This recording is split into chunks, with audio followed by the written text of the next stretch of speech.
So today we're going to talk about the Beretta 92.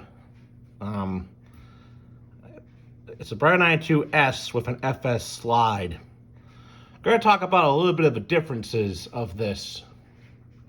So the gun is empty.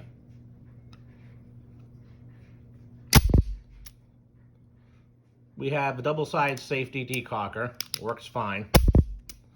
The firing pin block, which is a hole there, I put electric tape over it. I had to remove because there is no firing pin safety block on this gun. This is where the firing pin safety and disengager would go as you pull the trigger. The little, they would come out and hit up here. There's diagrams online of the Beretta 92, very common. You can look this up if you want.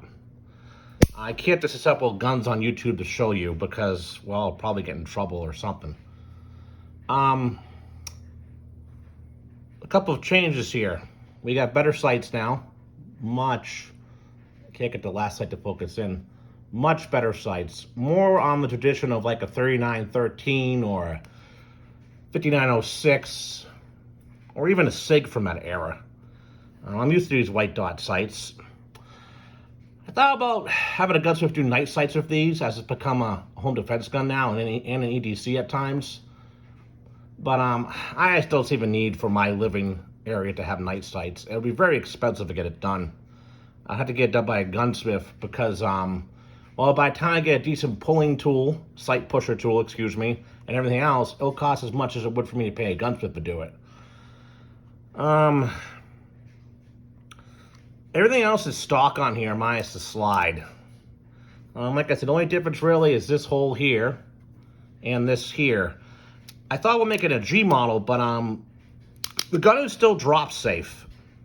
However, since there's no firing pin safety, as designed by the Beretta 92S was made with no firing pin safety, one could, in theory, possibly drop their gun and engage the firing pin. It would have to really hit at just the right angle.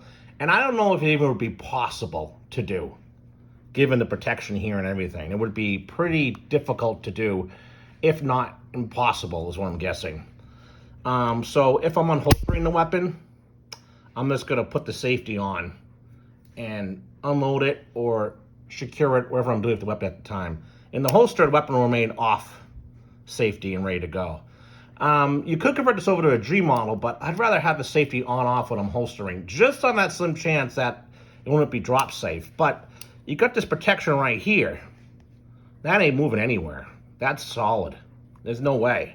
But for some reason, like you're loading it, you know, you just loaded it and you're putting the mag in and you don't drop the safety and you drop the gun, maybe a chance of it going off. I don't think so, but we're not going to take that chance. Unlikely, but you never know. This ain't some SIG P3220 issue. What else did we do to this? Well, I put back the original Beretta grips on it. They're just thinner. I just like the look of it. I also went to Lowe's and I got this stuff called grip tape for stairs. And it allows the slipperiness, it allows a little bit more grip on this here. While I like the look of the 80s looking rubber grips that I had on there, they were just too thick. And it really made the gun really bulky. That was demonstrating a different video.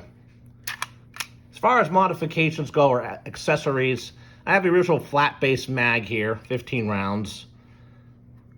These are not super rare to get, but they're a lot less available than the other mags.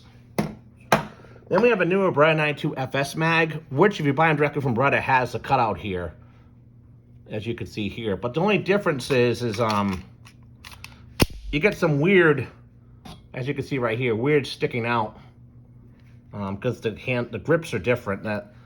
The grips are much different on here than it would be a Beretta 92 FS or even an SB or whatever. And the trigger guard's different. Now the question you're going to ask me is, why did I do this? Well, I've been wanting a Beretta for a while. It was an impulse buy at the local gun store because on Spencer for Hire, he carried a gun like this, a Beretta 92S. in the beginning of the series. That was his high-capacity gun. I know it's because of this release here. And I just decided to grab and get one. However, after buying the gun and the slide, maybe this and this will just say too. Well, that doesn't really matter, although the Beretta mag. You would have got one anyways. If you had another gun, you would probably buy an additional one. It costs close to an Italian Beretta 92 FS anyway, so I should have just kept it that way. But, as my dad would say, ass over tea kettle, if you're going to try to resell a Beretta 92S, you're not going to get $400 for it. You're going to get maybe as much as the slide cost for it, $200 if you're lucky. If you're lucky. So, well, I think this was a good idea to change this over. And the Beretta 92 FS sights are much better, like I said. The ones on the S were just awful. I don't understand that. Could have been maybe, I just don't get it. I mean, the original Beretta 92S certificate, what I could best say is the Italian State Police. What their role is, I'm not sure. I'm going to put their patch up. I think they're more of an nationwide police force, like an FBI or uniform presence type force. Probably more similar to the Canadian Royal Mounted Police, where they'll investigate major crimes, but they have a major uniform presence countrywide. So it is a police gun, you know, it is my Italian heritage. I'm very surprised they switched this platform earlier. And believe it or not, it's not that heavy. Because a lot of the weight, it's like a thinner gun, so it distributes a little evenly. And you got the magazine, which does get heavy when you put bullets in it, heavier. But I mean, it's not that bad for what it is compared to other full-size guns. Then again, I'm used to carrying full-size revolvers and full-size guns. Now, the reason why I make this video is for our Canadian friends. They have some new gun laws where they can't transfer firearms or something like that. I am not a Canadian firearms expert. However, you can get the 92FS slide, do what I did here. This video is how to take the firing pin block out. It does not, I repeat, not make this a machine gun. Absolutely not, for those YouTube censors. And you'll have some compatibility, some modernization of this platform. Concealment, while it's a full-size gun, I'm not as concerned about concealment when I'm not working. I do not carry a firearm when working in the state of North Carolina, nor at my workplace. I mean, it's not too bad for concealment if you have a good solid holster, depending on your body type. Definitely, though, more of a cold weather gun, like fall, wintertime gun.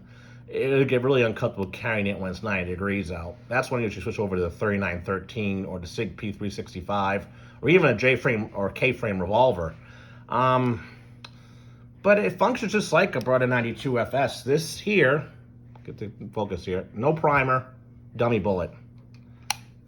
Drop one in the mag here, another no primer, dummy, oops, of course we gotta drop it, dummy bullet. So we'll drop this into the mag here. They're dummies, they don't go off. And it cycles fine. There's no jam ups, no nothing. We'll close the slide. And we'll just cycle it to show you. Right in there. This gun has been test fired at the backyard berm, which more is a test firing area of anything.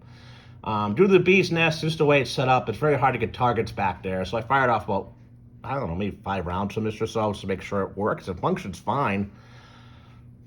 But once again, though, our Canadian friends, they can't transfer firearms. So this could be an option to make your Beretta 92S a better option for you and your family to protect yourselves. And there are good concealment options available for concealment holsters for this. It makes a great bedside defense gun, I'd say. In my situation, I don't really need a bedside light or anything like that. I live in a very small area here. Overall, I think this would be your best option if you get stuck with a Beretta 92S. Spending additional money, especially if you're Canadian, and all you have is that slide for an option. I wish I bought this platform years earlier, but the price of it always turned me off because they're still making these versus my third generation guns I love, which they stopped making in the mid-2000s for all intents and purposes. Like, comment, subscribe. That's the end of this video.